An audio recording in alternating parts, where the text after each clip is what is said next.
And this takes on some symbolic meaning.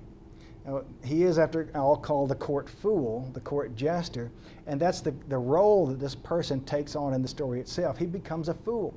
He's taken advantage of. He's fooled into what happens here in this story and never suspects until it's too late. So the clothing itself becomes symbolic of the character's role in the story.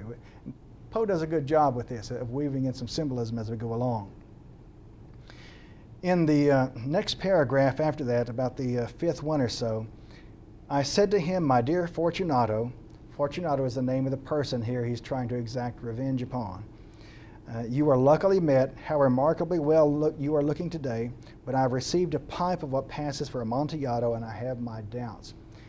These are people who are well off. They collect wine as a sort of hobby, and both of them are well off. They both do this. This is not a cheap hobby. This is a fairly expensive hobby for the upper classes, people who have lots of money to play with for this sort of thing. So these are both wine collectors, and both from families of the aristocracy. And one has been insulted by the other here, and our character is going to exact revenge on the one called Fortunato.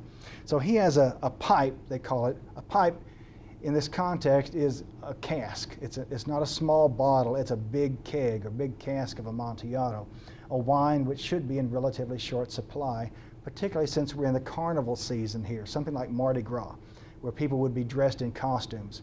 And this is the idea behind why our character Fortunato appears in this motley, the court jester's outfit. Our character here appeals to Fortunato's pride. A few paragraphs down, his name is Montresor. Montresor asks Fortunato about tasting this wine because he doesn't want to be taken advantage of and sold something that is of a lesser quality than what he's been told this is. And this fellow Fortunato is a genuine wine connoisseur. I mean, he really, in this respect, is truly a connoisseur. He has a very good reputation for being able to tell a true vintage from something that's trying to be passed off as something similar. So he's appealing to his pride, his vanity here, which becomes a weakness, as it often does for people. And he appeals to him by saying there's this other fellow named Lucchese that he'll go and get to test this wine and taste it and see if it's the real thing, because after all, Fortunato, I know you're a busy man and you have other obligations and I don't want to impose on your time. Well, this certainly appeals to Fortunato's pride, and he says, Lucchese can't tell you that. I'm the one who has to taste your wine and tell you if you've been taken advantage of or not. So this is how he lures him into the trap and begins to manipulate him. Several places through the story, we get the picture of the bells jingling on the cap of Fortunato. And this, I think, Poe puts in there for a particular reason, to remind us of what he's wearing and to remind us then of his role in the story.